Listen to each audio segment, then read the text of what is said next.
Barbara. We've dreamed about having you for many years, and one of the things that I kind of love about Barbra being here with us is that you probably noticed on the participant list, in the book, on the agenda, she is defined as co-founder, Women's Heart Alliance.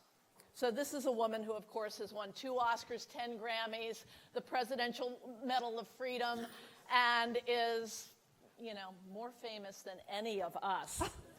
So you're here as co-founder of the Women's Heart Alliance. Why? Okay, I have to tell you my spiel.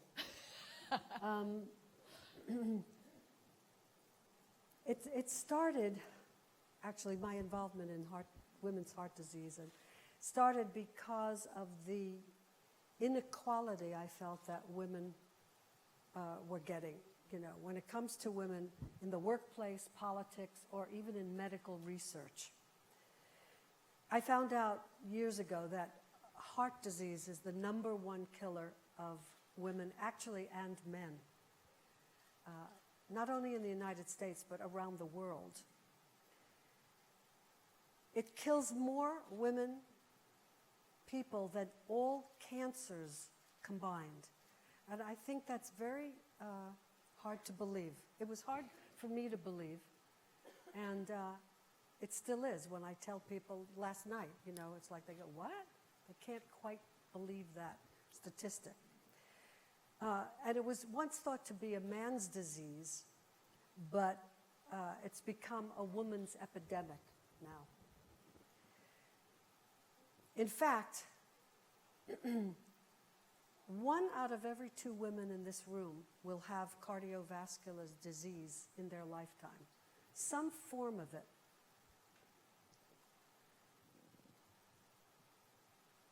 But in the last 50 years, more than that actually, because when I started doing this in 2007, it was 50 years. It's probably almost 60 years, tell you the truth.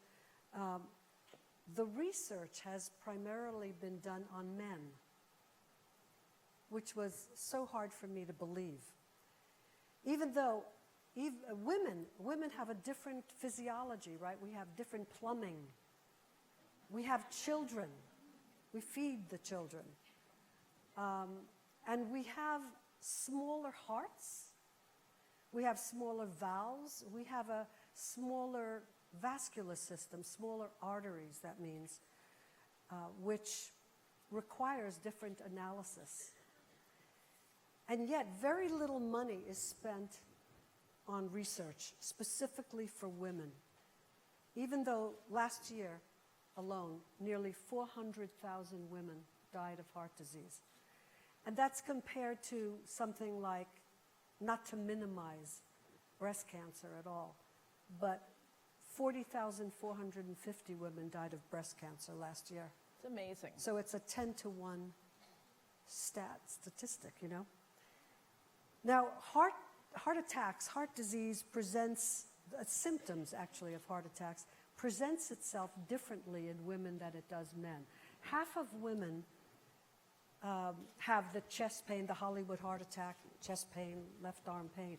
But half of the women actually have symptoms like fatigue, nausea, back pain, jaw pain. And yet, when they go to the ER with something that they think is heartburn, let's say, even, they'll often be sent home with an antacid, or they're told that it's stress. And so they don't get the test that a man would get to see how much, it's called troponin, I think, it's a blood test, but they will not even do that test. So that's why the director of my heart center, Dr. Noelle Berry-Meyers, who will talk to the women at little lunch, tells women to lie. Literally lie and say you have chest pains and left arm pain. Then you might get that test. Instead of being sent home with an antacid and they find you lying dead in your bed the next morning. This happens a lot, more than you know. So that's why I joined forces with the Women's So how Heart personal Center is and- this? How personal is this? I mean, you learn these facts, and Right. I think these facts are surprising to many of us, and this group is Right. well aware of breast cancer and the remarkable job, the extraordinary I don't know if Jane Lauder's in the audience, but Yeah. her grandmother built the movement to help us fund breast cancer. Exactly. But that was 30 years ago. And even though I'm very impatient, my team says to me, that started 30 years ago.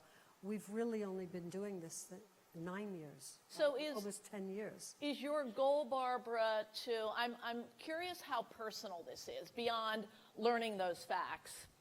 And I'm curious what is the end game here? What are you trying to build awareness? Are you trying to increase funding? Are you trying to do all that? All of that, of course. You want to make people aware so women can do something about themselves and other women they love. But also, the breast cancer movement has done such a great job raising money that has contributed to an amazing amount of research dollars. And now cancer is women can live with breast cancer. Women can live with all kinds of cancer. But sometimes, I was talking to a woman actually, and she said, I was talking to my mother on the phone, and all of a sudden the phone went dead. She died of a heart attack, standing right there on the phone. It's a killer. It's a killer disease. Now, you can live with cardiovascular disease, obviously, and that's why one needs to be aware of what to do about that. So you've told this group what these women, what we need to watch out for, and the warning signs of heart disease and a heart attack are different for men and for women. What can these women do as leaders, as CEOs of companies, and as the most powerful women in the world? Well,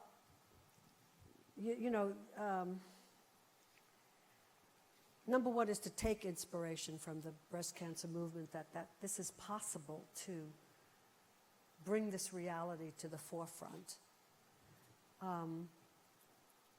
They have to get heart screened every year.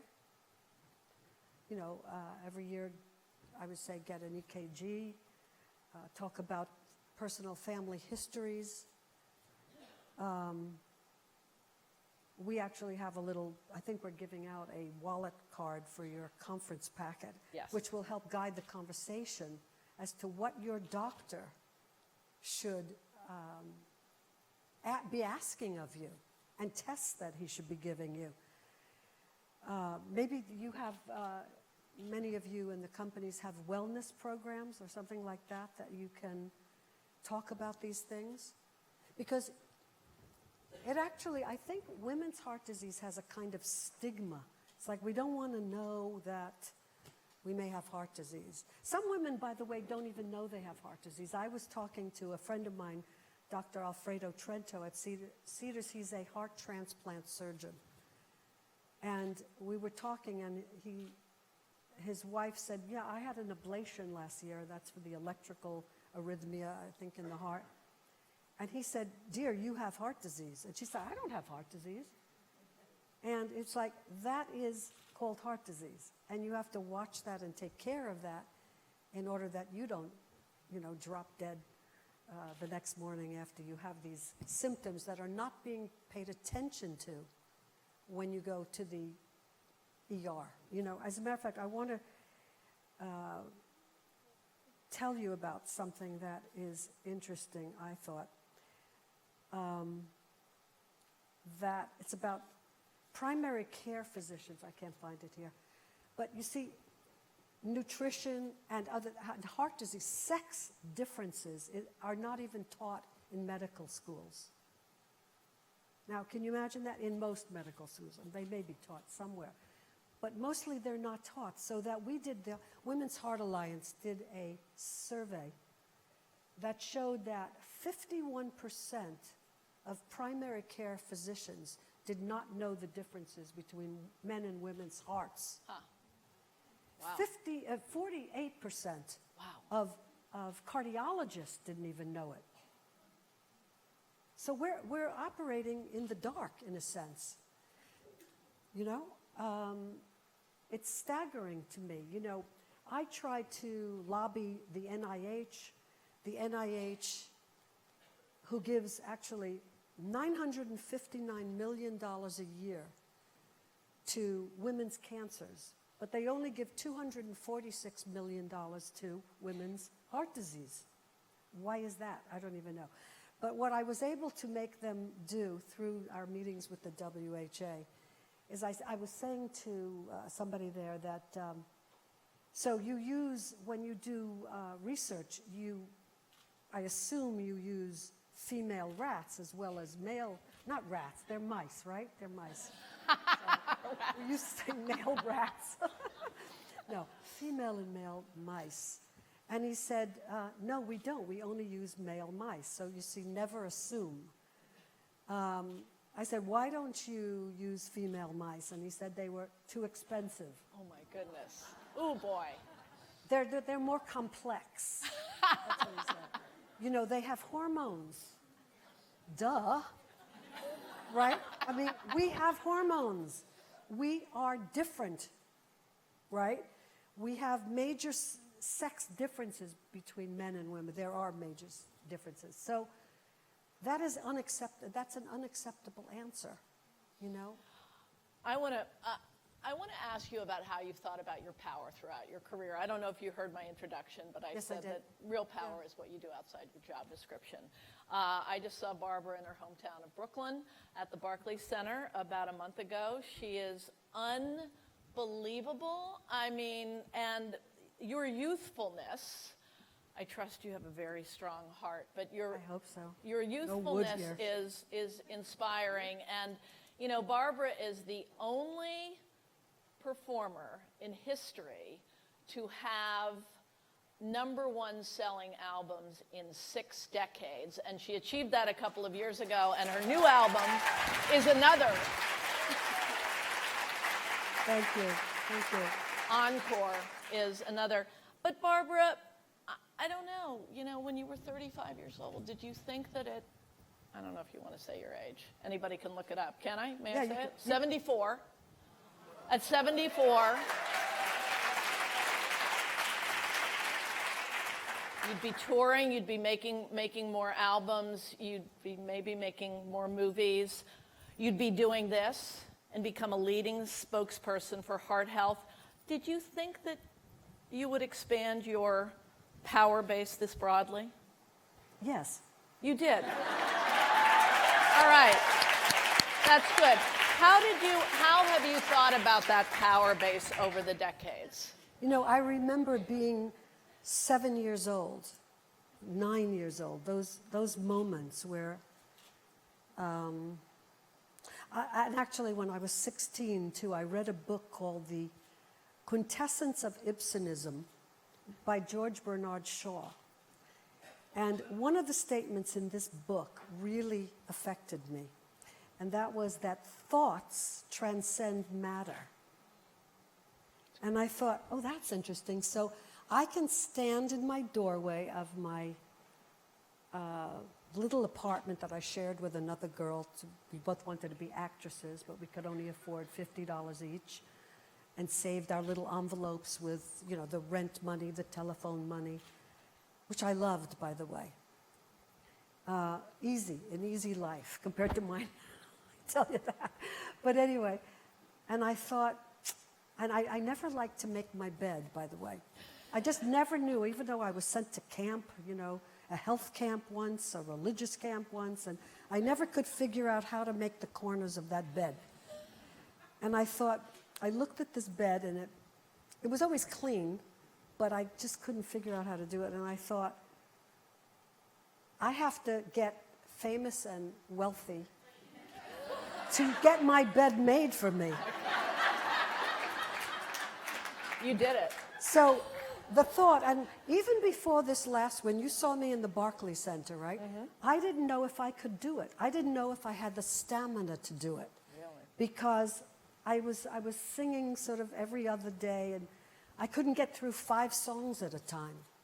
And then I thought, okay, I'm going to go to the doctors and have everything checked. Okay, good colonoscopy, good blood work, blah, blah, blah, blah, blah. But so now I know from a health standpoint, good EKG, that I could do this if I put my mind to it.